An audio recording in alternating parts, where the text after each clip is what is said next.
CBSE result வந்ததுக்கு அப்புறம் எனக்கு மார்க் கம்மியா இருக்கு. இந்த ஆன்சர் ஷீட்டுக்கு இன்னும் கொஞ்சம் மார்க் குடுத்துருக்கலாம் அப்படின்னு நீங்க ஃபீல் பண்றீங்களா? அது மட்டும் இல்லாம ஜஸ்ட் மிஸ்ல ஃபெயில் ஆயிருக்கீங்க. உங்களுக்கு ரொம்ப முக்கியமான ஒரு அப்டேட் வந்திருக்கு. சிபிஎஸ்சி இப்போ ரீஎவாலுவேஷன் போர்ட்டல ஓப்பன் பண்ணிட்டாங்க. ஆனா இங்க ஒரு ரொம்ப முக்கியமான ஒரு condition. Already answer sheet scan copy, photo copy வாங்கியிருக்கீங்க இல்லையா? அந்த அப்ளை பண்ணி வாங்கியிருக்க ஸ்டூடெண்ட் மட்டும் தான் இப்போ ரீஎவாலுவேஷனை அப்ளை பண்ணவே முடியும்.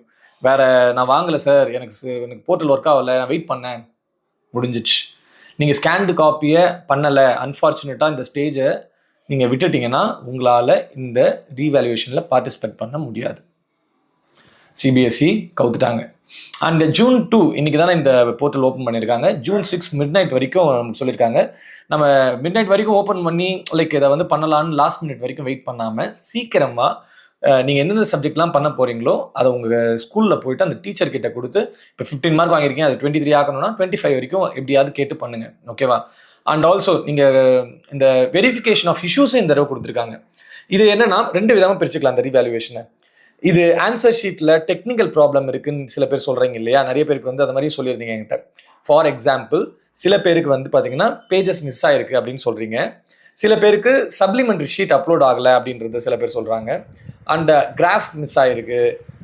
அப்புறம் அதுக்கப்புறம் வந்து பார்த்தீங்கன்னா பேஜஸ் வந்து பிளர் ஆகிருக்கு அப்படின்னு சொல்கிறாங்க. வேறு ஆன்சர் ஷீட், அதாவது ஆன்சர் ஷீட்டே மாறி இருக்குது அப்படின்னு சில பேர் சொல்கிறாங்க. அப்புறம் அது மட்டும் இல்லாமல் ராங்கான மார்க்கிங் ஸ்கீம்ஸ் யூஸ் பண்ணி எனக்கு சைன் பண்ணியிருக்காங்க அப்படின்னு சொல்கிறாங்க. ஸோ இந்த மாதிரி இஷ்யூஸ் இருக்கக்கூடிய எல்லாருமே இந்த வெரிஃபிகேஷன் ரெக்வஸ்ட் சப்மிட் பண்ணலாம்.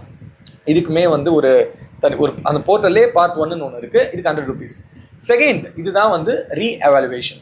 மோஸ்ட் ஸ்டூடெண்ட்ஸ் இதுக்கு தான் வெயிட் பண்ணிட்டு இருந்தீங்க. இந்த ஃபெசிலிட்டிஸ் தான் லைக் உங்கள் மார்க்கை பூஸ்ட் பண்ணுறதுக்கோ இல்லை ஃபெயில் ஆனவங்க வந்து கொஞ்சம் பாஸ் பண்ணுறதுக்கு சான்சஸ். உங்களுக்கு ஒரு கொஷனுக்கு மார்க் கம்மியாக கொடுத்துருக்காங்கன்னு நீங்கள் நினச்சிருக்கீங்க, அது கரெக்டான ஆன்சர் இல்லை, அதுக்கு மார்க் வந்து ஸ்டெப் மார்க் கொடுக்கல, அதுக்கு இன்னும் கொஞ்சம் மார்க் கொடுக்கலாம், 5 மார்க்குக்கு 4 தான் கொடுத்துருக்காங்க, எது குறைச்சாங்கன்னு தெரியல, அந்த பர்டிகுலர் கொஷனை மறுபடியும் ரீசெக் பண்ண முடியும். ஸோ அதுக்கு 25 மார்க் கிரேஸ் மார்க்ஸ் போடுவாங்களா சார் நம்ம அப்ளை பண்ணாலே? அந்த மாதிரி சிபிஎஸ்சி எங்கேயுமே கொடுக்கல, அந்த மாதிரி சொல்லவும் இல்லை. இப்போ ஃபார் எக்ஸாம்பிள் கொஷின் நம்பர் 5 இங்கிலீஷில் வந்து ஒரு ரைட்டிங் ஸ்கில்லுக்கு 5க்கு 4 கொடுத்துருக்காங்கன்னு வச்சுக்கோங்களேன். நீங்கள் வந்து அதுக்கு 5 வந்து கிளைம் பண்ணலாம். ஆனால் அதுக்கான கிளியரான எக்ஸ்ப்ளனேஷன்ஸையும் நம்ம கொடுக்கணும்.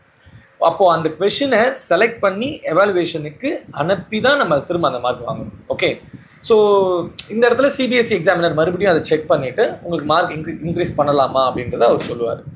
இங்கே ரொம்ப இம்பார்ட்டண்டான ஒரு ரூல், இந்த பாயிண்ட்டை மிஸ் பண்ணிடாதீங்க.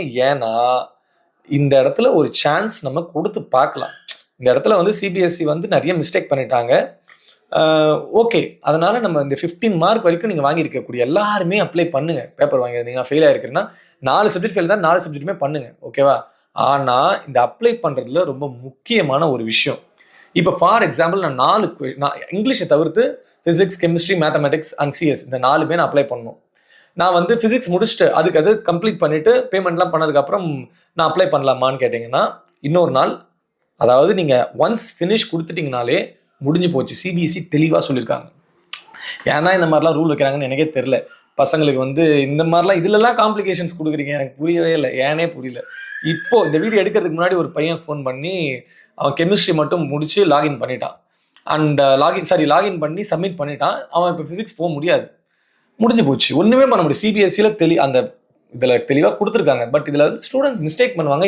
இது இந்த அளவுக்கு இப்படி பண்ணணும்னு அவசியம் கிடையாது. அதை ஒரு கிளியராக இன்னும் கொஞ்சம் வந்து அதில் லிபர்ட்டி கொடுத்துருக்கலான்றதான் நான் நினைக்கிறேன். ஸோ தெளிவாக ஞாபகம் வச்சுக்கோங்க. நீங்கள் எத்தனை சப்ஜெக்ட் பண்ணாலுமே ஃபர்ஸ்டே செலக்ட் பண்ணிடணும் எத்தனை சப்ஜெக்ட்டுன்ட்டு.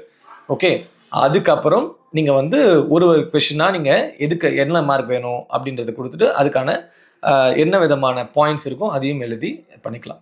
நீங்கள் மேக்ஸிமம் 2 விதமாக சொல்கிறேன் நான். நீங்கள் என்ன பண்ணுங்கள், உங்கள் ஸ்கூலுக்கு போயிட்டு உங்கள் ஃபிசிக்ஸ் டீச்சர்கிட்ட, சார் எனக்கு 20 மார்க் கொடுத்துருக்காங்க, எனக்கு அதை 26 இல்லை 27 இல்லை 30 வரைக்கும் 10 மார்க் கூட போட்டு விடுங்க. ஓகே, மார்க் இன்க்ரீஸ் ஆகும்னு நம்ம நம்பலாம். ஏன்னா சிபிஎஸ்சி வந்து இவ்வளோ குளறுபடி பண்ணி கொஞ்சமாச்சு லிபர்ட்டி கொடுப்பாங்கன்னு நம்ம நம்புவோம். பட் இது அஃபிஷியலான எந்த விதத்துலையும் எங்கேயும் சொல்லலை, ஓகேங்களா? சும்மா வந்து சிபிஎஸ்சி இதை பண்ணிவிடுவாங்க அதை பண்ணிவிடுவாங்க அப்படின்லாம் வந்து கிடையாது. அந்த மாதிரிலாம் பண்ண மாட்டாங்க. இதுவே வந்து ரொம்ப அப்பட்டமான ஒரு விஷயம் தான். ஏன்னா லைக் இன்னைக்கு கூட வந்து பார்த்தீங்கன்னா ஒரு ஸ்டூடெண்ட் வந்து ஆன்சர் பேப்பர் எடுத்துகிட்டு வரான். அவனோட மார்க் வந்து பார்த்தீங்கன்னா அந்த ஆன்சர் பேப்பரில் 20 இருக்குது, ஆனால் அவனுக்கு வந்த ரிசல்ட்டு 23 பாஸ் பண்ணியிருக்கிற மாதிரி இருக்குது. பட் இந்த மாதிரி மற்ற ஸ்டூடெண்ட்ஸ் குறைஞ்சிருக்கலாம்ன்றது தான் என்னுடைய டாக்கே, ஓகேவா? ஏன்னா இப்போ இவனுக்கு ப்ளஸ் நடந்திருக்கு, அதே மாதிரியே சில பேருக்கு மைனஸ் நடந்திருக்கலாம்ல. சார் இல்லை சார், இது வேணுனே தான் சிபிஎஸ்சி பாஸ் பண்ணியிருக்கு, எனக்கு அப்படி தோணலை. ஏன்னா அப்படி வேணும்னே பாஸ், இப்போ நம்மளுமே இந்த மாதிரிலாம் ஒர்க் பண்ணியிருக்கோம், வேணும்னே பாஸ் பண்ணுறோன்னா பேப்பரில் தான் பண்ணுவாங்க. உங்களையே புரிஞ்சிருக்கும்னு நினைக்கிறேன் நான் என்ன சொல்கிறேன்னு சொல்லிட்டு. பேப்பரில் மார்க் போட்டால் தான் அது ரிஃப்ளெக்ட் ஆகும். இது வந்து கண்டிப்பாக ஒரு பிரச்சனை தான் எனக்கு தெரிஞ்சு.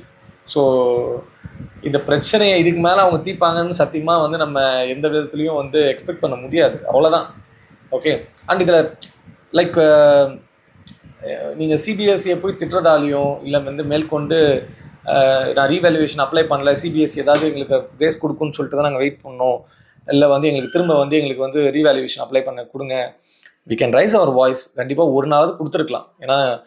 ஏன்னா வந்து பார்த்தீங்கன்னா எஜுகேஷன் மினிஸ்ட்ரியே வந்து நெக்ஸ்ட் டே தான் வந்து சொல்கிறாரு. அதாவது சிபிஎஸ்சி போர்ட்டல் அப்ளிகேஷன் யாரெல்லாம் போடணுமோ அவங்க க்ளோஸ் பண்ணதுக்கப்புறம் எஜுகேஷன் மினிஸ்டர் வந்து என்ன சொல்கிறாரு, நான் தப்பை ஒத்துக்கிறேன், நான் வந்து அக்செப்ட் பண்ணிக்கிறேன் அப்படின்னு சொல்கிறார். அதுக்கப்புறம் நிறைய ஸ்டூடெண்ட் வந்து போடணும்னு நினைக்கிறீங்க, அது பண்ண முடியாமல் போயிடுச்சு. இப்போ சிபிஎஸ்சி தெளிவாக சொல்லிட்டாங்க, அதை பண்ண முடியாது, அதை அப்ளை பண்ணி ஷீட் வாங்கினவங்க மட்டும் தான் ரிவேல்யூஷன் போட முடியும்னு சொல்லிட்டு. ஸோ நம்ம நல்லதே நினைப்போம். கண்டிப்பாக வந்து இதுக்கு ஃபெயில் ஆன நிறைய ஸ்டூடெண்ட்ஸ் பாஸ் ஆவாங்கன்னு நம்ம நினைப்போம். அது சிபிஎஸ்சி பாஸ் பண்ணி விடுங்க, தேவையில்லாமல் வந்து திரும்ப வந்து லைக் பாஸ் பர்சன்டேஜ் அதிகப்படுத்தணும்னு நினச்சிக்கிட்டு இதை பண்ணணுன்றதை நான் நினச்சிக்கிறேன். அண்ட் ஆல்சோ இந்த எக்ஸாம்ஸை கொஞ்சம் கன்சிடர் பண்ணலாம் சிபிஎஸ்சி, அதாவது கொஞ்சம் திங்க் பண்ணிவிட்டு. ரொம்ப மோசமான ஒரு இடத்துல தான் சிபிஎஸ்சி இந்த மாதிரி ஸ்டூடெண்ட்ஸை நம்மளை உட்கார வச்சுட்டாங்க. உண்மையிலே வந்து ஸ்டூடெண்ட்ஸ்க்கு வந்து ரொம்பவே கஷ்டமாக ரொம்பவே இதாக தான் இருக்குது. பட் ஆனால் வந்து நீங்கள் ஒரு விஷயத்தை ஞாபகம் வச்சுக்கோங்க, இது நடந்துருச்சு, நீங்கள் காலேஜ் அடுத்து என்ன பண்ணலான்றதுக்கு மூவ் ஆன் பண்ண ஆரம்பிச்சிருங்க. இங்கே உட்காந்துட்டு நம்ம இதுக்கான ஜஸ்டிஸ் வேணும்னு நினச்சி நம்ம கேட்டுகிட்டே இருக்கிறதால ஜஸ்டிஸ் கிடைக்குமான்னு கேட்டிங்கன்னா கிடைக்காது, அதுதான் உண்மையும் கூட. அதை ஞாபகம் வச்சுக்கோங்க. கஷ்டமாக தான் இருக்குது. லைக் எனக்கு புரியுது இது மாதிரி வந்து சார் நீங்கள் நெகட்டிவாக சொல்கிறீங்க. அஃப்கோர்ஸ் நம்ம மூவ் ஆன் பண்ணி அடுத்த வேலையை பார்க்க ஆரம்பிச்சிருங்க.